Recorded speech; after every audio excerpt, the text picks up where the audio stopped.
सज्जनों, आइए आपके साथ हम शेयर करते हैं पितामह भीष्म का दिव्य प्राण त्याग तथा भगवान का उनके प्राण के त्याग के समय स्वयं उपस्थित होना। ये एक मार्मिक प्रसंग है, ये महाभारत में आता है। महाभारत में कई पात्र हैं, इसमें से एक भीष्म पितामह मुख्य पात्रों में ये भी कहे जा सकते हैं। पितामह भीष्म भगवान के परम भक्त थे। पिता की प्रसन्नता के लिए उन्होंने आजीवन ब्रह्मचर्य व्रत का पालन किया। उन्हें इच्छा मृत्यु का वरदान प्राप्त था। वे सदाचारी, वेदों के ज्ञाता, महान वीर, आत्मज्ञानी और भगवान के सच्चे भक्त थे। उनके प्राण त्याग का प्रसंग बड़ा ही मार्मिक है, जिसका वर्णन श्रीमद् भागवत पुराण महापुराण के प्रथम स्कंद के 9वें अध्याय में किया गया है।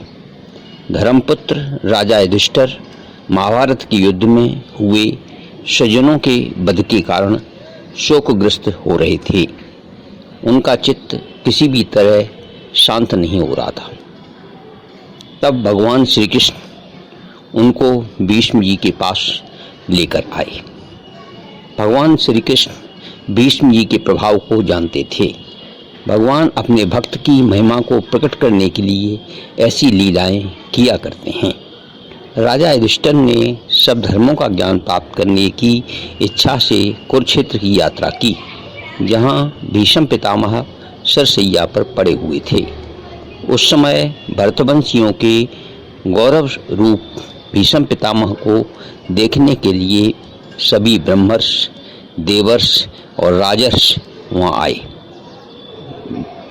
उसमें से प्रमुखता नारद, धौम्य, भगवान व्यास, भरद्वाज ऋषि, शिष्यों के साथ परशुराम जी, वशिष्ठ, असित, कच्छीवान, गौतम ऋषि, अत्रि ऋषि, विश्वामित्र जी, सुदर्शन तथा और भी सुखदेव आदि सुहृदय महात्मागण एवं शिष्यों के साथ कश्यप, अंगिरापुत्र, बृहस्पति आदि मुनिगण वहाँ पधारे। भीष्म पितामह धर्म को और देश काल के विभाग को कहाँ किस समय क्या करना चाहिए इस बात को जानते थे। उन्होंने उन बड़भागी ऋषियों को सम्मिलित हुआ देखकर उनका यथा योग्य सत्कार किया। वे भगवान श्री कृष्ण का प्रभाव भी जानते थे, अतः उन्होंने अपनी लीला से मनुष्य का वेश धारण कर वहाँ बैठे हुए तथा जगदीश्वर के रूप में एवं हृदय में विराजमान भगवान श्री कृष्ण की बाहर तथा भीतर दोनों जगह पूजा की। पांडव बड़े विनय और प्रेम के साथ भीष्म पितामह के पास बैठ गए। उन्हें देखकर भीष्म पितामह की आंखों में प्रेम के आंसू भर आए। उन्होंने उनसे कहा, धर्मपुत्रों, हाय हाय, यह बड़े कष्ट और न्याय की बात है कि तुम लोगों को ब्राह्मण धर्म और भगवान के आश्रित रहने पर भी इतने कष्ट के साथ जीना पड़ा, जिसके तुम कदापि योग्य नहीं थे। जिस प्रकार बादल वायु के बस में रहते हैं, वैसे ही लोकपालों के सहित सारा संसार काल भगवान के अधीन है। मैं समझता हूँ कि तुम लोगों के जीवन में ये जो अप्रिय घटनाएं घटित हुई हैं, वे सब उन्हीं की लीला हैं। ये कालरूप श्री कृष्ण कब क्या करना चाहते हैं, इस बात को कभी कोई नहीं जानता। बड़े बड़े ज्ञानी भी इसे जानने की इच्छा करके मोहित हो जाते हैं। ये वो समझा रहे हैं युधिष्ठिर और पांडवों को। युधिष्ठिर, संसार की ये सब घटनाएं ईश्वर की इच्छा के अधीन है। उसी का अनुसरण करके तुम इस अनाथ प्रजा का पालन करो, ये उपदेश दे रहे हैं, क्योंकि अब तुम ही इसके स्वामी और इसका पालन करने में समर्थ भी हो। अंत समय में भगवान के सामने होना यह जीव का बहुत बड़ा भाग्य है। भीष्म जी के भक्त के कारण ही ऐसा संयोग बन पड़ा है। भीष्म जी पांडवों से श्री कृष्ण भगवान के प्रभाव का वर्णन करते हुए कहते हैं, भीष्म जी कहते हैं, श्री कृष्ण साक्षात भगवान हैं, श्री कृष्ण भगवान स्वयं, ऐसा भीष्म उसमें श्रीमद् भागवत में भी आता है। ये सबके आदि कारण हैं और परम पुरुष नारायण हैं। अपनी माया से लोगों को मोहित करते हुए ये यदुवंशियों में छुपकर लीला कर रहे हैं। इनका प्रभाव अत्यंत गूढ़ एवं रहस्यमय है। युधिष्ठिर, उसे भगवान शंकर, देवर्षि नारद और स्वयं भगवान कपिल ही जानते हैं, जिन्हें तुम अपना ममेरा भाई, प्रिय मित्र और सबसे बड़ा हितु मानते हो, जिन्हें तुमने प्रेमवश अपना मंत्री, दूत और सारथी तक बनाने में संकोच नहीं किया, वे स्वयं परमात्मा हैं। भगवत परायण योगनिष्ठ पुरुष भक्तिभाव से इनमें अपना मन लगाकर और वाणी से इनके नाम का कीर्तन करते हुए शरीर का त्याग करते हैं और कामनाओं तथा कर्म के बंधन से छूट जाते हैं। वे देवादिदेव भगवान, जिनके चतुर्भुज रूप का लोगों को केवल ध्यान में दर्शन होता है, वे यहीं स्थित रहकर प्रतीक्षा करें जब तक मैं इस शरीर का त्याग न कर दूं। ऐसा भीष्म पितामह जी ने कहा, अनुरोध किया कृष्ण से, क्योंकि वो ही भगवान थे। युधिष्ठिर ने उनकी वह बात सुनकर सरसैया पर सोए हुए भीष्म पितामह से बहुत से ऋषियों के सामने ही नाना प्रकार के धर्मों के संबंध में अनेकों रहस्य पूछे। तब तत्ववेता भीष्म पितामह ने दान धर्म, राजधर्म, मोक्ष धर्म, स्त्री धर्म, भगवत धर्म, वर्ण और आश्रम के अनुसार पुरुष के स्वाभाविक धर्म, इन सब का अलग अलग संक्षेप और विस्तार से वर्णन किया। इनके साथ ही धर्म, अर्थ, काम और मोक्ष, इन चारों पुरुषार्थों का तथा इनकी प्राप्ति के साधनों का अनेकों उपाख्यान और इतिहास सुनाते हुए विभागशाह वर्णन किया।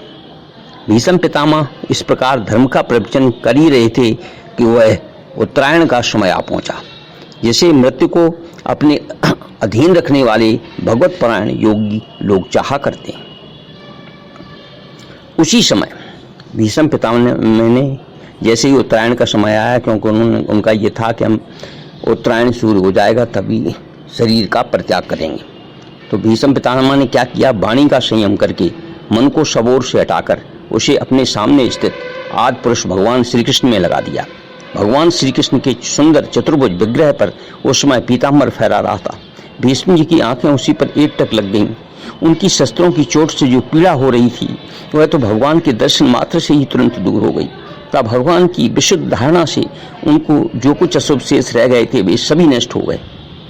अब शरीर छोड़ने के समय उन्होंने अपनी समस्त इंद्रियों की वृत्ति विलास को रोक दिया और बड़े प्रेम के साथ भगवान की स्तुति की। पितामह भीष्म ने कहा, अब मृत्यु के समय में अपनी ये बुद्धि जो अनेक प्रकार के साधनों का अनुष्ठान करने से अत्यंत शुद्ध एवं कामना रहित हो गई है, उसे यदुवंश शिरोमणि अनंत भगवान श्री कृष्ण के चरणों में समर्पित करता हूँ।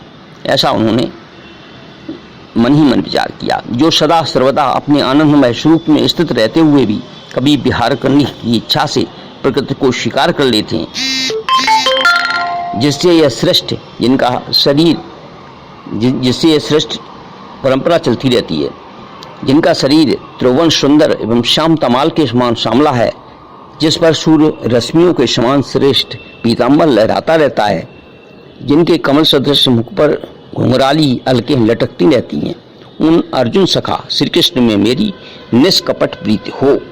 ऐसा वो मन में विचार कर रहे हैं और मन ही मन ये कह रहे हैं।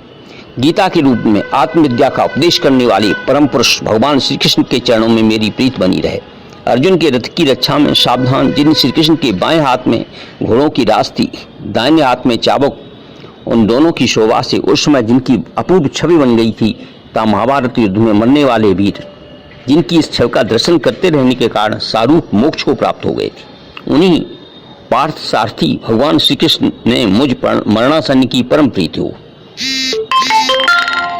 जैसे एक ही सूर्य अनेक आंखों से अनेक रूपों में दिखते हैं, वैसे ही अजन्मा भगवान श्री कृष्ण अपने ही द्वारा रचित अनेक शरीरधारियों के हृदय में अनेक रूप से जान पड़ते हैं। वास्तव में तो वे एक और सबके हृदय में विराजमान हैं ही। उन्हीं इन भगवान श्री कृष्ण को मैं भेद भ्रम से रहित होकर प्राप्त हो गया हूँ। इस प्रकार भीष्म पितामह ने मन, वाणी और दृष्टि की वृत्तियों से आत्मस्वरूप भगवान श्री कृष्ण में अपने आप को लीन कर दिया। धन्य हैं भीष्म पितामह, उनके प्राण वहीं विलीन हो गए, वे शांत हो गए। उन्हें अनंत ब्रह्म में लीन जानकर सब लोग वैसे ही चुप हो गए जैसे दिन के बीत जाने पर पक्षियों का कलरव शांत हो जाता है। सब कोई शांत हो गया। बोलो भीष्म पितामह की जय। ऐसे परम प्रतापी ये पुरुष को नमन। और ओम श्री परमात्मने नमः, क्लीं केशवाय नमः, ओम क्लीं केशवाय नमः, ओम श्री परमात्मने नमः इति। यदि आपको ये हमारा वीडियो पसंद आता है तो कृपया इसे लाइक करें, शेयर करें, सब्सक्राइब करें, और जिससे ज़्यादा से ज़्यादा लोग लाभान्वित हो सकें। एक मार्मिक प्रसंग है ये, और भीष्म पितामह के परित्याग के समय भगवान स्वयं उपस्थित थे। एक ऐसे उदाहरण बिरले ही सुनने को और देखने को मिलते हैं। धन्यवाद।